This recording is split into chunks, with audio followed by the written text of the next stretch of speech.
Salut à tous, accrochez-vous, le mercato s'emballe à toute vitesse. Entre Mike Maignan qui fait ses valises, le Real Madrid qui prépare un coup magistral avec une pépite marocaine, un clash inattendu pour Lewandowski, et la Ligue des Nations qui se joue sur un fil, c'est une avalanche de news folles que vous ne pouvez pas manquer. On décrypte tout ça, c'est maintenant, alors restez bien jusqu'à la fin, abonnez-vous et activez la cloche de notification pour rien rater. Le transfert de Mike Maignan est bouclé. Le portier des Bleus va bel et bien changer de club dans les jours à venir, comme l'indique la presse italienne. Mon cœur est lourd, je ne connais pas son poids. Nous avons conclu une saison difficile. Tous ceux qui aiment, jouent et soutiennent Milan sont déçus. Il n'y a pas d'excuses, nous sommes Milan. À tous les fans de Milan, avec votre soutien, Milan restera toujours Milan. Pour toujours, allez Milan. Ces propos de Mike Maignan, postés sur ses réseaux sociaux il y a quelques semaines, avaient été considérés par certains fans milanais comme des adieux du portier tricolore au club lombard. Et au vu des dernières informations, force est de constater qu'ils avaient raison. C'était effectivement un des gros dossiers de ce mercato, et il est en passe de se boucler plus rapidement que prévu. Convoité en Premier League depuis des mois, Mike Maignan devrait rejoindre Chelsea dans les prochains jours. La Gazzetta dello Sport indique que tout est bouclé pour le transfert de l'ancien Lillois chez les Blues, lui qui est arrivé à Milan en 2021 et dont le contrat expire en 2026. Le média transalpin explique que les Blues souhaitent l'avoir à disposition pour le mondial des clubs, et ils vont donc tout faire pour le faire venir avant mardi soir, date limite d'enregistrement des joueurs pour cette nouvelle compétition de la FIFA. Le gardien de 29 ans aux 31 sélections avec l'équipe de France devrait donc s'envoler pour Londres une fois le rassemblement des Bleus terminé. L'opération devrait coûter 18 millions d'euros au club londonien, qui retrouvera la Ligue des Champions la saison prochaine.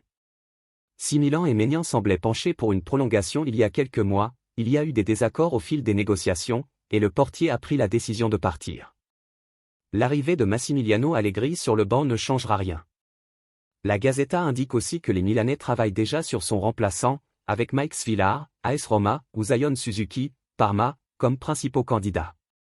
Le Real Madrid est en train de conclure l'arrivée de celui qui est probablement le jeune joueur marocain le plus prometteur du moment. Depuis des années, le club merengue a changé sa politique de mercato. Il ne fait plus partie des clubs les plus dépensiers, mais concentre sa stratégie autour de 3 axes, recruter des jeunes prometteurs, signer des stars libres comme Trent Alexander-Arnold cet été, et réaliser des gros investissements ciblés comme pour Jude Bellingham. Cette stratégie orchestrée par Juni Calafa a déjà fait ses preuves. L'objectif est de repérer des talents dans des marchés moins puissants économiquement avant qu'ils n'explosent. Fede Valverde est un excellent exemple de cette réussite. Selon Marca, c'est désormais fait pour Abdellah Ouazzane, milieu de terrain de 16 ans de l'Ajax, dont le contrat expire à la fin du mois. Élément clé de la sélection marocaine U17, il a été élu meilleur joueur de la CAN U17 et a été convoité par de nombreux clubs, dont le FC Barcelone. Mais le joueur a choisi le Real. Il commencera avec les U19 et pourrait disputer l'UEFA Youth League, voire quelques matchs avec le Real Madrid Castilla. S'il confirme les espoirs placés en lui, il pourrait rapidement intégrer l'équipe première. Le Real Madrid a aussi enfin choisi le milieu de terrain qu'il souhaite offrir à Xavi Alonso. Dans un peu plus d'une semaine, le club espagnol jouera contre Al Hilal en Coupe du Monde des clubs. C'est un objectif important pour Madrid, surtout après une saison 2024/2025 en demi-teinte. Pour lancer son mandat, Xavi Alonso compte bien démarrer fort. Après les arrivées de Dean Huijsen, de Trent Alexander-Arnold et bientôt de Carra, le Real veut frapper fort au milieu de terrain. Remplacer Luka Modric et, dans une moindre mesure, Toni Kroos, est devenu une priorité. Le nom retenu est celui de Martin Zubimendi, Real Sociedad. Un joueur que tout le monde voyait à Arsenal, mais que Xavi Alonso a désigné comme sa priorité. Sa clause est de 60 millions d'euros, mais Madrid va tenter de négocier, en incluant peut-être des joueurs dans le deal. Il ne compte pas non plus s'aligner sur le salaire de 10 millions net proposé par Arsenal et offrirait plutôt 6 à 7 millions. À Zubimendi de faire un effort s'il veut vraiment rejoindre la capitale espagnole. Parallèlement, Benfica complique la finalisation du transfert d'Alvaro Carra. Alors que l'accord avec le Real Madrid semblait imminent, le club portugais a imposé aux joueurs de rejoindre l'équipe pour la Coupe du Monde des clubs aux États-Unis. Marca explique que ce bras de fer pourrait retarder la signature du latéral gauche, qui souhaite pourtant retourner en Espagne pour jouer la compétition avec le Real. Du côté d'Al Hilal, on vise du très lourd. Victor Gyökeres, star du Sporting CP, est dans le viseur.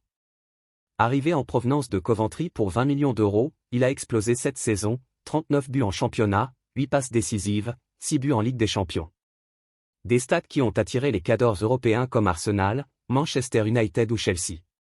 Sa clause libératoire est de 100 millions, et le Sporting refuse de négocier. Mais Al Hilal, fort de son ambition et de moyens colossaux, pourrait bien changer la donne. En interne, Gyökeres plaît beaucoup. Le club saoudien, désormais entraîné par Simone Inzaghi, veut frapper fort et la placer sur sa shortlist aux côtés d'Osimhen, Darwin Nunez, Luis Diaz, Jadon Sancho ou Heung-min Son.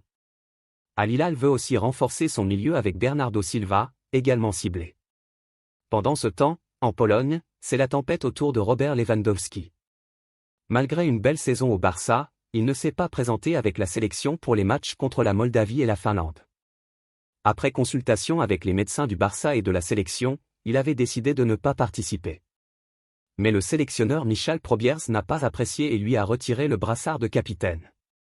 En réponse, Lewandowski a annoncé son retrait temporaire de l'équipe nationale tant que Probiers en sera le sélectionneur. Enfin, le Portugal a remporté la Ligue des Nations face à l'Espagne dans une finale incroyable à l'Allianz Arena.